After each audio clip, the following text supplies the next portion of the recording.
السلام علیکم۔ آج ہم سبجیکٹ پڑھیں گے سوشل اسٹڈیز، جن کے رائٹر ہیں خرم علی شفیع۔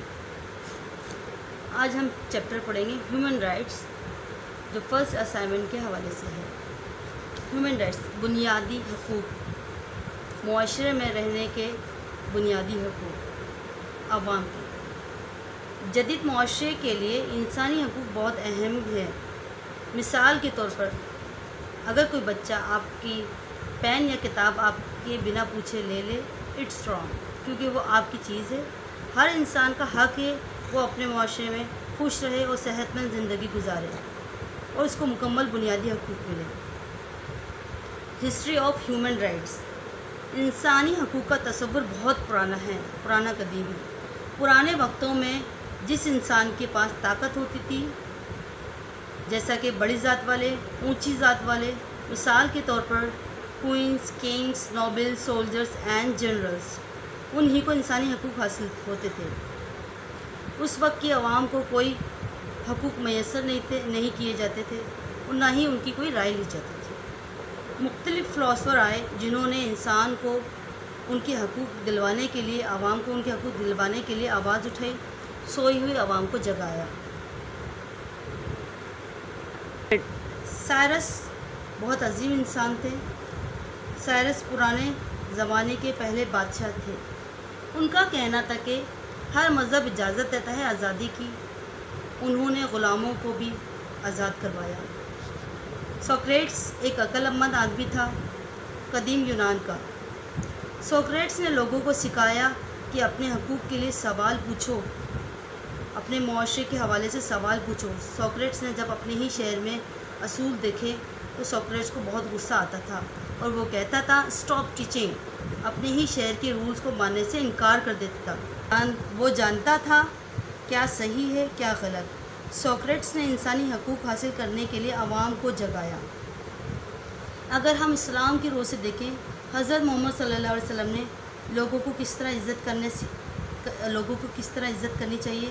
ہمارے آخری نبی صلی اللہ علیہ وسلم نے فرمایا، کسی عربی کو اجمی پر، کسی اجمی کو عربی پر کوئی فوقیت حاصل نہیں۔ تمام انسان کے برابر کے حقوق ہیں، چاہے وہ کسی بھی مذہب سے تعلق رکھتے ہوں۔ تمام کے تمام لوگوں کو بنیادی حقوق حاصل ہیں۔ حضرت عمر فاروق دوسرے خلیفہ تھے، انہوں نے بھی انسانی حقوق کے بارے میں فرمایا۔ اس وقت کے گورنر کو ایک تحریری طور پر خط لکھا کہ آپ نے لوگوں کو غلام بنایا ہوا ہے، جب ان کی ماؤں نے ان کو جنم دیا تو وہ آزاد تھے۔ اسی طرح قائد اعظم محمد علی جناح نے انسانی حقوق کو بہت زیادہ اہمیت دی اور کہا، you are free you go to mosque, you are free you go to temples. انہوں نے کہا، this is independence state of Pakistan. اسی طرح محترمہ فاطمہ جناح بھی سپورٹر تھی، بہت بڑی سپورٹر تھی انسانی حقوق کی۔ Universal declaration of human right, انسانی حقوق کا عالمی منشور۔ 1945 میں بننے والی اقوام متحدہ نے بنیادی انسانی حقوق، بہتر معیار زندگی گزارنے پر غور کیا گیا۔ ایک باہمی مقصد اتفاق رائے ہونے پر 3 برس لگ گئے۔ 10 دسمبر 1948 کو اقوام متحدہ کی جنرل اسمبلی نے انسانی حقوق کے عالمی منشور کو تمام افراد اور تمام اقوام کے لیے ایک عمومی معیار کے طور پر اختیار کیا۔ یہ منشور 30 آرٹیکل پر مشتمل ہے۔ اس میں واضح بتایا گیا ہے کہ تمام انسان آزاد پیدا ہوئے ہیں، تمام انسان برابر ہیں، ہر شخص کو اپنی جان، آزادی اور ذاتی تحفظ کا حق حاصل ہوگا، غلامی کی اجازت نہ ہوگی، قانون سب کو تحفظ فراہم کرے گا، نجی زندگی میں مداخلت نہیں کی جائے گی، نقل و حرکت کی آزادی ہوگی، دوسرے ممالک میں پناہ ڈھونڈنے اور پناہ لینے کی اجازت ہوگی۔ اب ہم پڑھیں گے ایمنسٹی انٹرنیشنل۔ ایمنسٹی انٹرنیشنل ایک ادارہ ہے جو کام کرتا ہے پوری دنیا میں انسانی حقوق کے لیے۔ اس کو اسٹیبلش کیا پیٹر بینسن نے 1961 میں۔ اس کا ہیڈ کوارٹر لندن میں ہے۔ ایمنسٹی انٹرنیشنل آرگنائزیشن کہتے ہیں کہ 8 ملین سے زیادہ ان کے سپورٹرز پوری دنیا میں ہیں۔